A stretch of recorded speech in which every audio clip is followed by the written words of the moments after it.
arrived at age 18. I was 18 in August, and I was in the Army in September. Now, I was, which was sort of interesting, and I didn't even realize at the time, I was really an enemy alien. And when I got to Fort Dix, New Jersey, others stayed there 3 days as the induction center and went off to wherever. I stayed for 3 months in Fort Dix, New Jersey, awaiting to be investigated by the FBI.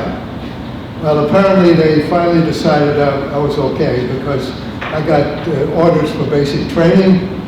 And in basic training, one fine day I was told, go to Columbus, Georgia, the Middle District Court, and you get sworn in as citizen of the United States. That's how I became citizen.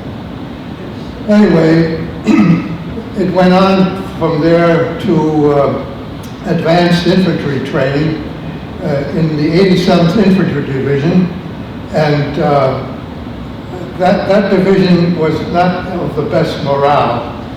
It was the rejects from the Army Air Corps who didn't get to fly. They went there, and from my experience, I had started college, and they were going to send me to finish college, which was a real ridiculous program. And they finally realized that was ridiculous, and instead of going back to college, I was going to the 87th Infantry Division. Well, in the 87th Infantry Division, somewhere along the line, I was involved in training for gas attacks because the Germans used gas during World War I. They didn't use it during World War II, but we didn't know that. Anyway, to make it more realistic, they were going to throw a little smoke grenade. Well, the NCOIC drew a smoke grenade, but it was white phosphorus. And there I was in the middle of a demonstration team with white phosphorus. I had luckily a gas mask on, so I got it on my ears, on my hands. My pack was burning, and I took off. I was the first one at the dispensary. They didn't know what it was, but when they finally figured it out, I had to get immersed in water, and that stopped the burning. And then I ended up in the hospital for about a month or so.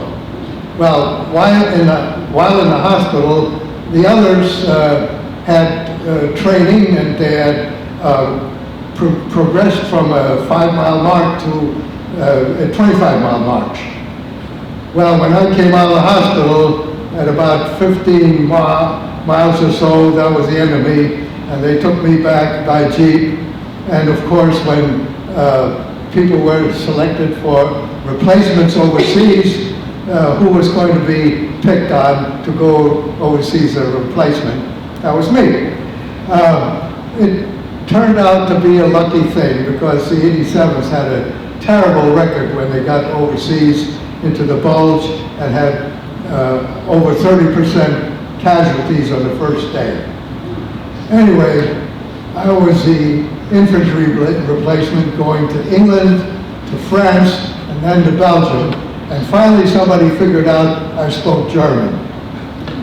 Well, the German speakers who were identified early went to Camp Ritchie, Maryland for a 6-month course, and when they graduated, they became intelligence agents, and they had US, never wore any rank. Now me, they took me back to Le Bessenay for a 2-week course in intelligence. And after 1 week, I was needed so badly, I had to move out, and I became a full-fledged intelligence agent with 1 week of training. That was World War II. Anyway, I joined Interrogator Prisoner of War Team number 66. Consisted of a captain, a lieutenant, a non-commissioned officer in charge, a driver, and 2 interpreters, a staff sergeant and a PFC. And there I was, back to Belgium, and it was about 1 week before the Bulge started when we got back in there. So, the Bulge came, and the first night, I never was so scared in all my life. It wasn't that we were attacked by anybody. It was because we had no idea what the heck was going on. There was firing all about, for no particular reason probably, and rumors came that parachutists had come down and the Germans were all around. I was put out on a roadblock with a rifle, a flashlight, instructions, don't let any Germans come in. Well, I stood in the middle of the road, and the first vehicle that came, he said, what the heck are you doing? I said, I'm stopping you to see that you're not a German. He said, if I were a German, you'd be dead. Get in the ditch. Get in the ditch. And of course, the next vehicle that comes can't hear me, just goes right by. Well, but the rumors were coming flying, and it really was scary. Anyway, we made a blackout move towards Antwerp. Never got to Antwerp. We got to Namur, and there we received orders to go looking for Germans who had penetrated our lines, 4 in a Jeep, American Jeep, and in American uniforms. That was our mission. And we went all throughout Belgium in our patrol. Dinant, Rochefort, Remouchon, I still remember some of those towns, Sine. Anyway, we were in Namur, and in Dinant, we found a roadblock that had discovered a Jeep with the 4 Germans, and we never figured out how they knew that, but they had wiped it out with a bazooka, and we searched those people, and all we could find was American dog tags, which we turned in because that indicated either POW or dead GI. But anyway, those are the only Germans that we found at that point. Now, we had another experience though. And as we were patrolling, we could see the captain was looking at the map and looking around, and obviously he didn't know where we were. This is not too brilliant. One has to know where we are.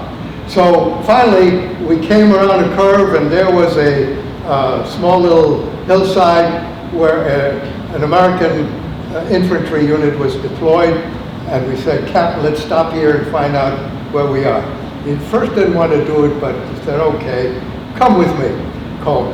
So the 2 of us trudged up, and there was this lieutenant, and by the way, this has been miserable weather. I mean, really miserable. It was either snowing or sleeting or raining,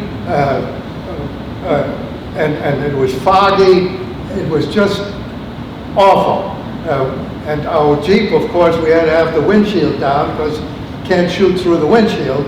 So the blast of going 25 miles an hour was horrendous.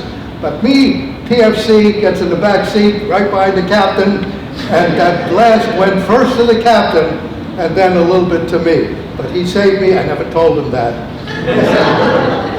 Anyway, here we are trudging up the hill to the lieutenant, and instead of asking the lieutenant, show me where we are because the maps were out, he said, Captain Rempel, military intelligence, give me a briefing of the situation. The lieutenant looked him up and down and looked at us, and he said, you know, I'm not particularly impressed. Show me your intelligence IDs. We don't take those with us because if we get caught, you should know that we're intelligence. Yeah, our dog tags. Anybody had dog tags. And you know, you guys look just like what they told us. There are 4 Germans in American uniforms that penetrated.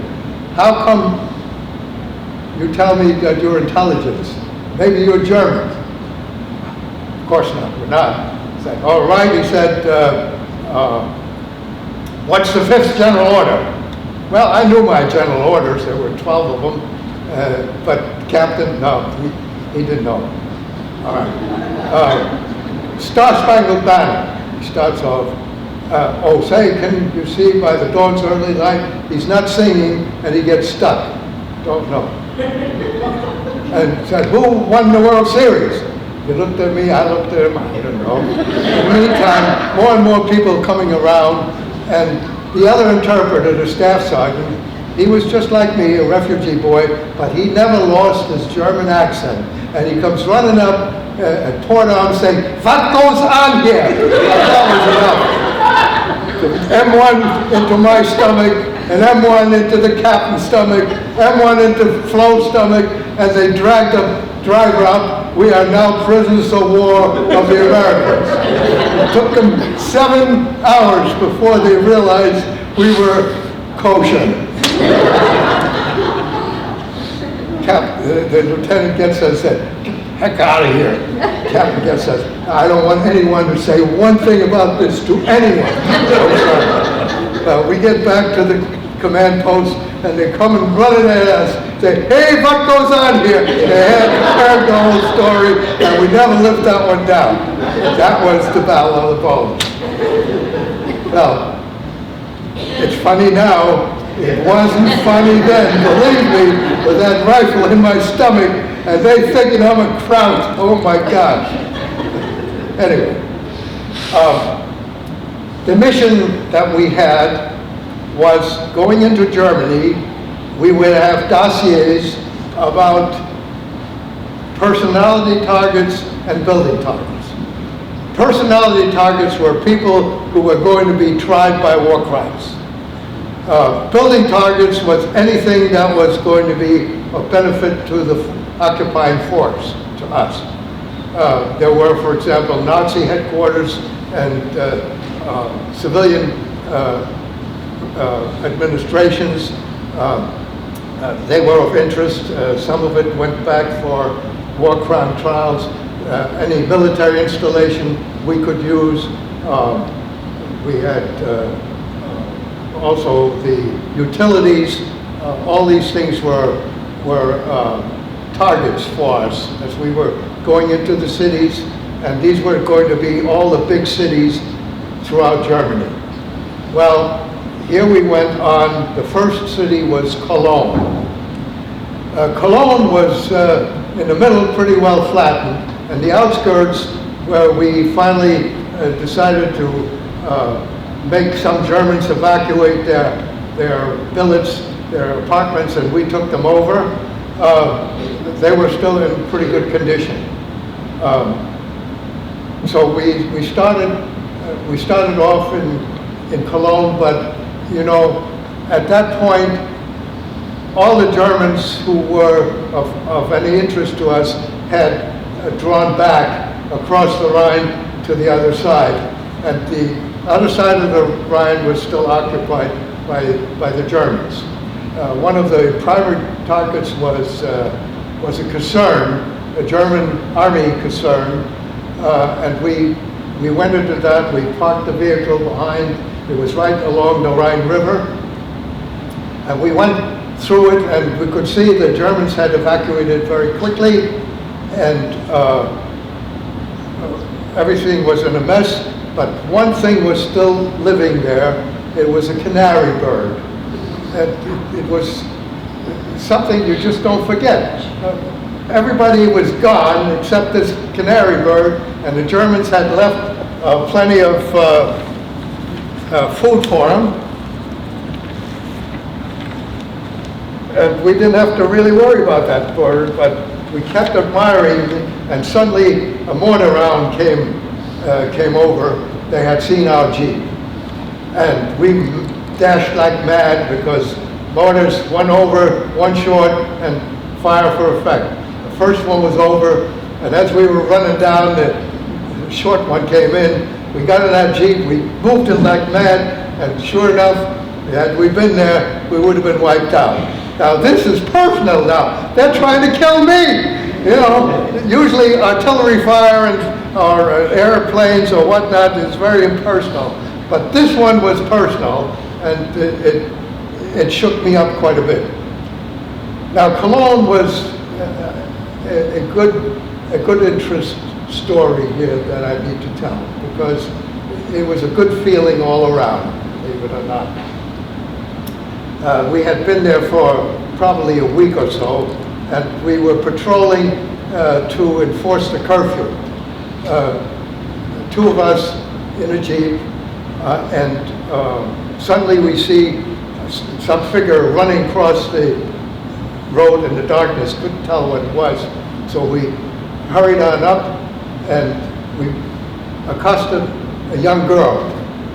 And of course she was scared to heck. She was really scared. And we started to talk to her, started to calm her down, said, what are you doing out in the middle of the night here, violating the curfew? Well, she said, there's a Dutch lady and there are two of us and we're very hungry. We haven't eaten for over a week and I'm looking for food. And we interrogate a little more, we find out she was Jewish girl. And the other girl back at home, she explained, was also Jewish. The Dutch lady had sheltered these two Jewish girls with one ration card and buying things on the black market. And they had survived for over 2 years in that fashion. Well, we went to the house. Can you imagine? I still remember the address. Number 49 Stadtwaldgürtel in Cologne. Anyway, it's strange how you remember certain things. The girl's name was Ellen. I can't tell you the name of the others. Anyway, we had some rations in the car, gave them some rations, and they immediately ate that. And then we went back to headquarters, got some more rations, and we heard the whole story. And I told Lieutenant Levy back at headquarters about those two Jewish girls and the Dutch lady who helped them. And Lieutenant Levy said, I will take care of them. Great. About 3 or 4 days later, we went back just to see how things are. And lo and behold, there's a big sign that says off limits. Off limits? Why is it off limits? I was enraged. And we went back to Lieutenant Levy and said, why do you put an off limits sign? I said, that's not me. I don't know what you're talking about. Let's go and see. So we go in and we see the Dutch lady. And she said, you know what happened is we got, Lieutenant Levy was just too good. He spread the story, and there were 2.5-ton trucks coming with food, more and more food. My whole cellar is full of food. I didn't know what else to do. I went next door to an infantry unit and said, how can we stop that? And the captain there said, I'll take care of it. I'll post an off-limits sign. That's why it was off-limits. Anyway, enough about Cologne. Let's see where we went the next time. Düsseldorf. Düsseldorf was one of the next cities. And when war is going on, nobody knows what's going on. And we were supposed to follow the infantry right into Düsseldorf, but we didn't know where the infantry was, and we didn't know whether they were in Düsseldorf or not. So Flo, this other fellow who was the interpreter, and me, we got the mission, go and check and see if we're already in Düsseldorf. So Flo and I, we get in the Jeep, and we proceed, and there's Düsseldorf, the outskirts are coming in, and we're looking ahead, and we see all kinds of white sheets that are hung out from the various balconies and windows. And then we get a little closer, and we see there's a roadblock, and people are all around the roadblock. And we figured, well, they're building the roadblock? And we got closer to that still and said, no, they're not building the roadblock. They're trying to take the stuff off from the roadblock. They're trying to clear the way. And sure enough, there was a clearance right in between. And when they saw our Jeep, the people there, they took off and went back in their houses. And we just proceeded a little further. As it turned out, we even ruined one of our tires, and there was an Esso station, and we got the guy who was living there, and he changed the tire for us. Anyway, we realized we were liberating Düsseldorf. This was not the thing to do, and we took off and got back and said, hey, wait another day before the infantry gets in there. So I was the liberator of Düsseldorf. In Düsseldorf, there was a a conglomerate called Stahlhof, which was much bigger than U.S. Steel. It was international. And it was one of our primary targets there. And we got to the building, and the only thing we could find was a janitor. We asked the janitor, "Can you find some of the people who work here?" He said, "Yeah, I can do that. You find them and get them here this afternoon." So we came back in the afternoon, and the building wasn't completely destroyed. As a matter of fact, they had a beautiful board room with a large table and chairs and so forth, very comfortable looking. And sure enough, there were about 6 older German gentlemen who were industrialists, and they were obviously on the board of Stahlhof. And there were 2 chairs reserved for us at the head of the table. We sat down. The first thing they did was offer us a cigar. Me, I'm 19 years old. I'm going to decline smoking a cigar. That wasn't going to work. Anyway, that's the smartest thing I did at that point. Anyway, we're telling them we need an inventory, have it ready in 24 hours.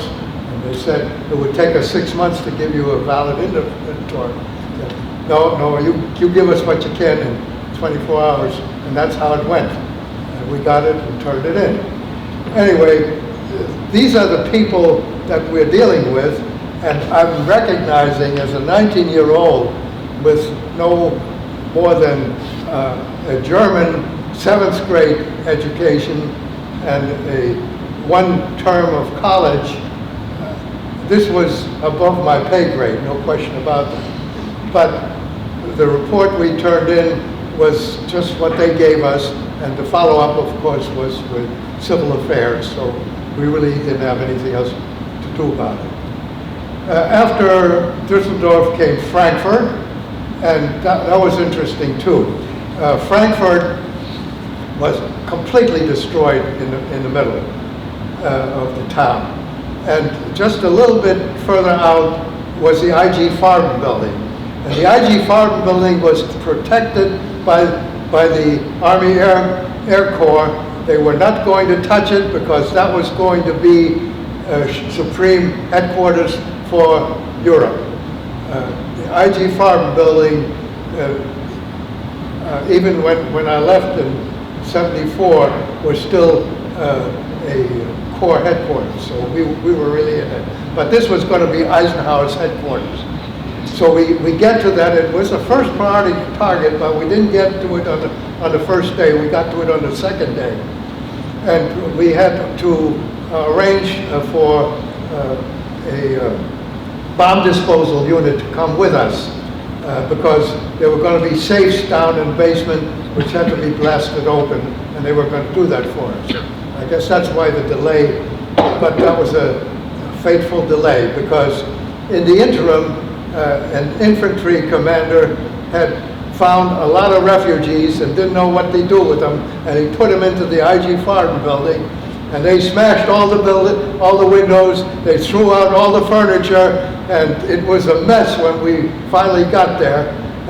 And it probably cost them millions of dollars to refurbish this thing because it was still going to be Eisenhower's headquarters.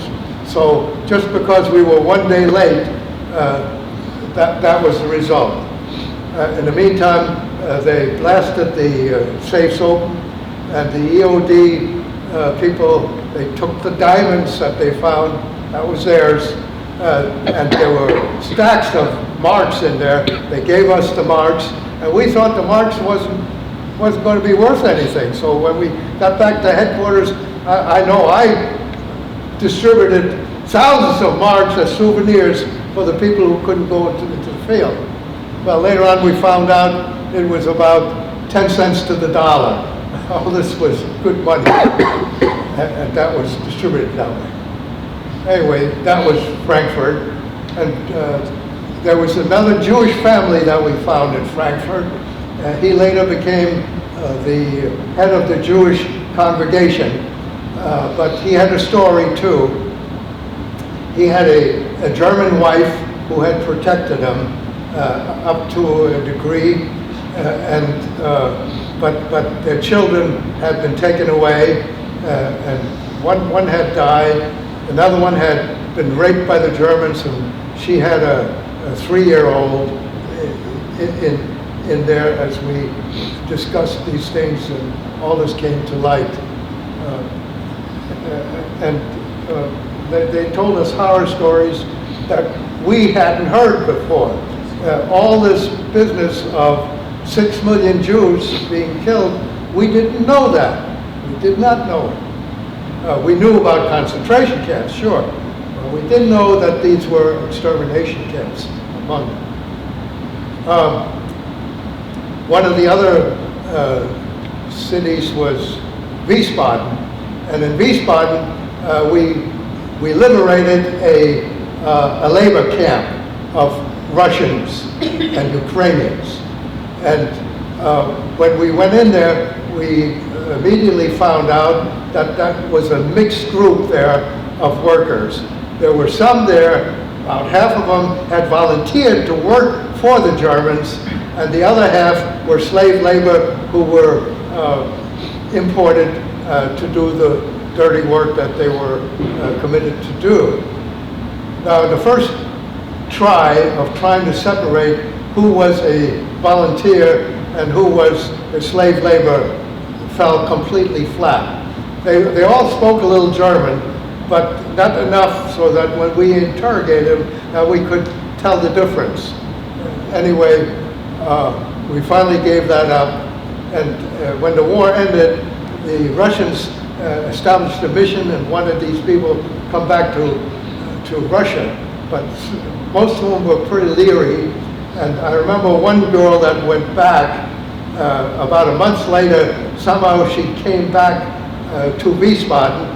Somehow she had escaped because she told us that the Russians made no distinctions. Anybody who was there, as far as they were concerned, had been volunteers. They had sheared off all the hair of all the women, and they imprisoned the men, and after that there was no one who volunteered to go back to Russia. That was Wiesbaden. Well, the war was starting to get to the end, and our last two cities was Kassel and then Magdeburg. Magdeburg was at the Elbe River, and the Elbe River had been designated by not by President Roosevelt, but by General Eisenhower, to be the delineation line between the Soviet forces coming westward and the American forces going eastward. And it was a smart thing to do, because if the two armies entangled with each other, you would have had incidents for sure. But in the meantime, Patton was mad because he wanted to get to Berlin, and the way they had controlled Patton, they just didn't give him enough gasoline, so he couldn't move like he would have wanted to move. Anyway, we were on the road to Kassel when the word came out, forget about Kassel, go immediately to Magdeburg, because we need a presence there. The Russians have already arrived at the Elbe River. Well, here we have a convoy move on the Autobahns, which was the road system that Hitler had built to provide good east-west connecting traffic, because he knew he was fighting on two fronts. In any event, it wasn't that easy to use the Autobahn because they had blown all the bridges, and we had one detour after another getting around. But as we moved along, we could tell the war was over. The Germans were on both sides, and whenever they saw the convoy, they came streaming down, trying to give up because they wanted to eat. And we didn't have time for them. We had to wave them off. But we knew nobody was going to shoot at us, and nobody did. We got to Magdeburg, and there the captain got a top secret map which showed the occupation zones, the zones that were going to be occupied by the four powers. One zone for the Americans, one zone for the Brits, one for the French, and one for the Soviets. And the way the map read, you could see that the Soviet zone really encompassed Magdeburg and areas further to the west where we had moved through. And nobody have told me, of course, I was a PFC, but I figured out later what was, the captain was supposed to tell the Russians, yes, Magdeburg and the other area is all yours, but not now. Wait 3-4 months when we withdraw, that's when you should come in. That was the idea of, he got the word to get across the Elbe and tell the Russians that. So he's looking for a Russian-speaking interpreter, can't find one. He looks at me, he says, Cohn, you're my interpreter, come with me. I'm trying to get out of this. I know I can't speak any Russian. I knew one word, tovarish, friend. That's it. All the Russian I knew. And I was sure they weren't going to know German. I'm begging the captain, no, don't take me, I can't help you. That I don't care, carry the map. So I'm carrying the map. He gets a German captain to take him across the Elbe. In the middle of the river, he stands up, makes sure they see it's an American uniform. We end up on the other side of the Elbe, and you would have thought the captain and I had captured all of West Germany. We were really received as the greatest of heroes. They slapped us and hugged us and kissed us even, and carried us around, and first thing they gave me was a vodka. Now, I'm 19 years old, never had vodka. I tasted it a little bit, and I knew I better not drink that stuff. But I had some cigarettes that I was able to reciprocate. And of course, I was absolutely of no value. Nobody spoke anything but Russian. They had to take the captain to the back, and there apparently they must have gotten a right interpreter. But I stayed at the river's edge and tried to converse with the Russians there, and it was hard going. The Russians said, me, Moscow, you come visit Moscow. I said, me, New York, you come visit New York. That was it. Anyway, we leave, and you forget about these things. It was a pretty good thing, and we talked about it to some of the others, but then we forgot about it. And some years later, it finally, I don't know why it didn't dawn on me then, but it dawned on me years later, why did we get such a reception? It was very simple. We knew the war was over, and the Germans were happy to give up on us. The Russians, they had been mistreated by the Germans much more than we were, and the Russians were taking revenge as they were moving forward, and the Russians couldn't trust anybody, and they had to fight all their way up to the Elbe River. So when they finally saw an American uniform, they recognized there were no more Germans between them and us, and they had survived the war, and that's why we had that reception. They were celebrating their survival. And that's not the end of the story, believe it or not. 50 years later, because I had gone across the Elbe, I was invited to go to Moscow to celebrate the meeting of Soviet and US forces at the Elbe River. All expenses paid, and boy, they treated me royally. And that's the end of my story.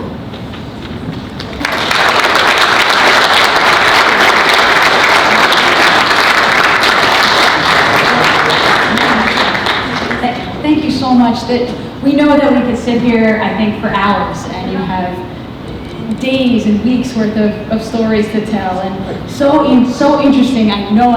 It was this. If I talked for this long, I think they would throw things at me. But this was just amazing, and we could go on all evening. And so we are so lucky and grateful to have you in our congregation, and we know that you are asked to speak all over the country, and maybe all over the world. I don't even know, but we're we're really very fortunate, very lucky to have you and Paula in our congregation. And so we just like to give you a small token. Chaplain Dean Akers here, who is the deputy chaplain for Fort Belvoir. So we have a small token of our appreciation from Chaplain Hart, the garrison chaplain, who's doing tough work right now at TDY in New York. So I'm representing him tonight. This is his coin, the Religious Support Office, showing support and everything. Thank you for coming and doing all this. We truly appreciate it and everything. So we enjoy it.